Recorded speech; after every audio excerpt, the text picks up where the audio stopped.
Ito ang mga dapat mong malaman kapag nag-snowboarding ka sa Japan. Magkano ba magagastos? Kailan ang best date para bumisita? Pumunta kami sa Kurumiyama Kogen Sky Park at trust me, may mga bagay dito na hindi mo ine-expect pero sobrang impressive. Watch this video para i-guide ko kayo sa mga ito. Honestly, first time kong mag-snowboarding at wala talaga akong alam. Mabuti na lang nandito yung asawa ng tropa ko. Siya magtuturo sa akin.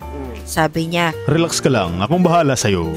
ang hirap palang i-balance ang sarili mo sa board, pero with a little help and practice, ang saya pala talaga. Kung wala kang gear, pwede ka mag-rent on-site. Snowboard, boots, pati snowwear. Kumpleto, kaya wala ka nang ibang iisipin pa. Pero ito ang tip, magdala ka ng gloves, pati na rin yung goggles, kasi hindi ito part ng basic package. Kung gusto mo talaga ng sulit at walang masyadong tao, pumunta ka tuwing weekday, especially Tuesday or Wednesday. Less tao, less pila, mas enjoy. Kung snow quality naman ang hanap mo, January to February is the sweet spot. Expect the best snow quality, the softest landing just in case na bumagsak ka, at picture perfect views of Mount Fuji. Pero kahit December to March, mag-e-enjoy ka pa rin. It's Japan snow after all. Now, ito ang nagustuhan ko talaga dito, yung ski lift system nila. Meron silang conveyor belt lift na sobrang smart. Bibigyan ka ng extra push para makasakay ka ng maayos sa lift. Hindi intimidating, kaya perfect. Snowboarding here is something I'll never forget.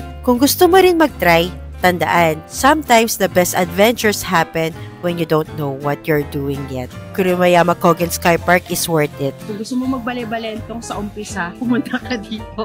Kasi ilang beses ako bumalentong. Pero ang saya. This is Ayumi J, sharing travel, food, and the best of Japan lifestyle. Kita-kits sa next adventure!